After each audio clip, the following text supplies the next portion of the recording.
Que vois-je? Que vois-je? Du rouge, du bleu, du vert.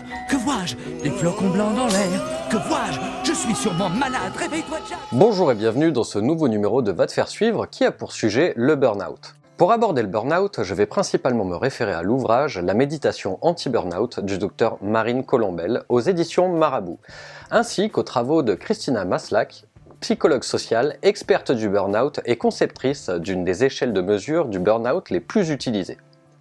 Le terme de burn-out apparaît pour la première fois en 1969 dans un article de Harold Bradley intitulé Community-Based Treatment for Young Adult Offenders. Plus tard, ce terme sera traduit simplement par syndrome d'épuisement professionnel. Comme évoqué dans la vidéo sur le syndrome de Stockholm, un syndrome est un ensemble de signes cliniques et de symptômes. Donc, le syndrome d'épuisement professionnel ou burn-out se caractérise par plusieurs manifestations que le professionnel de santé va devoir repérer chez un sujet avant d'en poser le diagnostic. Il est primordial de comprendre que ce syndrome est beaucoup plus difficile à diagnostiquer que ce qu'il n'y paraît. En effet, un professionnel de la santé psychique sait qu'il y a un très fort risque de méprise sur ce diagnostic dans la mesure où il ressemble à bien d'autres pathologies psychiques, comme la dépression, la fatigue chronique et certains troubles anxieux, etc. Le diagnostic différentiel, c'est-à-dire la capacité à distinguer deux pathologies à la symptomatologie très proche, est l'essentiel pour proposer le traitement adéquat. Dans la méditation anti-burnout, Marine Colombel définit le burnout comme suit. Un état de fatigue intense lié au travail qui se répercute au niveau psychologique, cognitif, corporel et relationnel du professionnel. Christina Maslach rend compte dans ses travaux qu'il n'y a pas que la surcharge de travail qui mène au burn-out. Elle dénombre pas moins de 6 facteurs qui contribuent à son expression. La surcharge de travail, le manque de contrôle sur le travail, les récompenses insuffisantes, les problèmes relationnels dans la communauté de travail, le manque d'équité tels que les inégalités de salaire, de promotion ou de charge de travail, et enfin le conflit entre ses valeurs personnelles et les exigences d'un emploi. Dans la méditation anti-burnout, le Dr Colombel explique les 3 principales dimensions au burnout, c'est-à-dire la forme que cela va prendre sur le plan émotionnel et cognitif des sujets. L'état d'épuisement émotionnel, c'est-à-dire le manque d'énergie, l'épuisement physique et psychique. La dépersonnalisation, c'est-à-dire les pertes de capacité d'acceptation de l'autre et de ses demandes, l'impression d'être étranger à soi-même ou coupé de ses sensations et émotions. Et la réduction de l'accomplissement personnel, qui regroupe dévalorisation de son travail, fausse croyance sur son travail et diminution de l'estime de soi. Ces 3 dimensions principales se retrouvent donc dans les 3 grandes formes de syndrome d'épuisement professionnel que nous allons maintenant détailler. Numéro 1, le burn-out frénétique. Alors, c'est la forme la plus fréquente, elle est liée à la surcharge de travail, mais pour les personnalités très ambitieuses et impliquées qui sont passionnées par leur travail.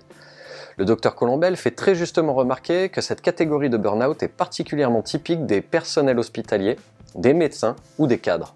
Deuxièmement, on va avoir le burn-out d'épuisement. C'est le burn-out comme conséquence du stress et de l'exigence de l'environnement du professionnel sans une gratification ajustée. On y retrouve donc usure et abandon de l'implication, notamment par le manque de reconnaissance. Cette forme de burn-out se retrouverait particulièrement chez les enseignants, les policiers et les représentants de commerce. Enfin, nous avons le bore-out. Cette forme-là est la conséquence du peu de stimulation pour le professionnel, que ce soit par la monotonie ou la redondance des stimulations.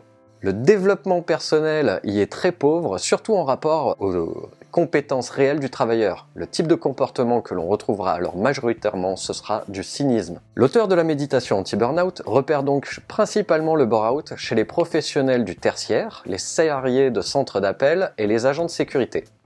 Pour illustrer une forme spécifique du burn-out, je vais m'appuyer sur un personnage de la culture populaire qui répond suffisamment aux différents signes cliniques.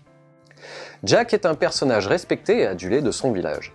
Il est celui qui, chaque année, organise la fête d'Halloween dont tout le monde raffole. Bravo à toi, Jack. Que ferions-nous sans tes idées de génie? Voyons, monsieur le maire. C'est le sang! Jack, tu m'as ensorcelé, je suis ce chat! Or, très vite, après la dernière fête, on se rend compte que Jack souffre d'un terrible ennui face à cette tâche redondante et peu stimulante pour un être sensible et intelligent comme lui. Bien joué, vieux sac d'os. Oui, sans doute, tout comme l'année dernière. Et l'année précédente.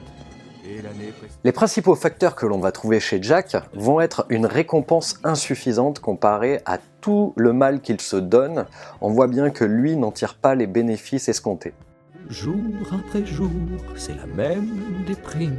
Je n'éprouve plus rien en commettant mes crimes. Deuxièmement, on peut aussi se poser la question du conflit qu'il y aurait entre ses valeurs propres et les exigences qu'il va y avoir par le village et le maire. Oui, avec un pied coupé. Fais voir ça, je veux regarder. Un pied coupé couvert de saleté. Que je vous explique. Si maintenant nous étudions les dimensions que revêt sa symptomatologie, on va avoir de la dépersonnalisation, puisqu'il ne reste absolument pas lui-même, il cherche à changer d'identité.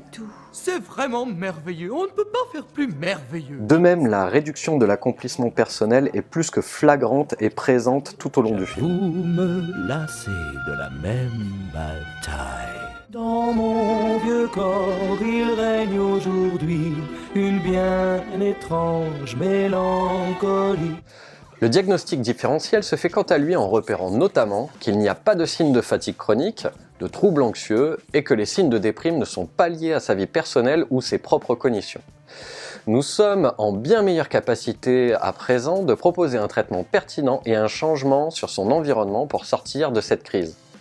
En ayant analysé les facteurs et dimensions, nous avons aussi une idée précise de la forme de burn-out de Jack. Vous l'avez bien compris, la forme de burn-out de Jack est celle du bore-out. Cœur éclate, la mort est mon lot.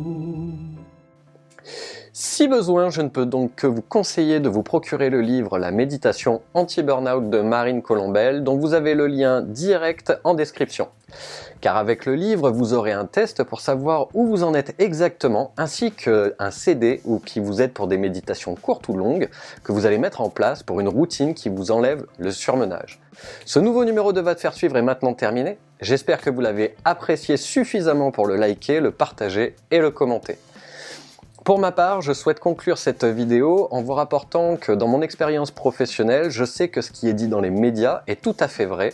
Je reçois statistiquement beaucoup trop de personnel soignant en séance et je ne peux que faire le constat clinique de leur burn-out.